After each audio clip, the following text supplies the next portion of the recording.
Quel est le point commun entre un chef cuisinier, Lily et Monsieur André, un grand fan de Napoléon? Aucun, me direz-vous. Eh bien, détrompez-vous. Alexandre est chef cuisinier, passionné par la gastronomie française, il prépare un menu spécial dans la pure tradition française pour le jour de l'an. Pour cela, l'idéal serait d'avoir un livre de recettes dont il a entendu parler, le cuisinier impérial ou l'art de faire la cuisine et la pâtisserie. Ce sera lui, le cuisinier impérial. Mais n'allons pas trop vite, nous reviendrons à Alexandre plus tard. Tandis qu'elle prend un verre à la terrasse d'un café, Lily se creuse la tête à la recherche d'un cadeau pour sa meilleure amie Marie qui fête bientôt ses 25 ans.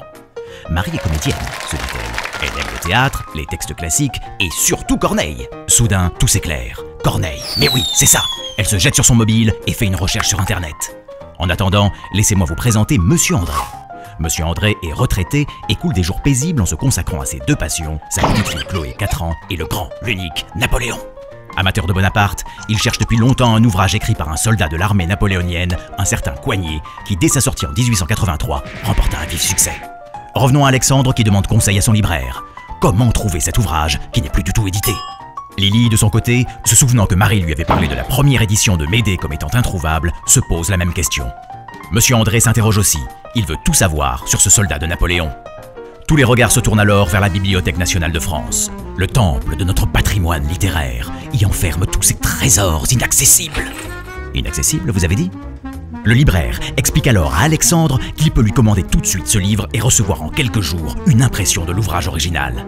D'ailleurs, Lily et Monsieur André trouvent la même information sur achetebnf.fr. Ces ouvrages ont été conservés et numérisés par la BNF et font partie grâce au savoir-faire d'Hachette Livres d'une nouvelle collection comprenant 65 000 références. Commandés sur Internet ou chez un libraire, ils seront ensuite imprimés à la demande.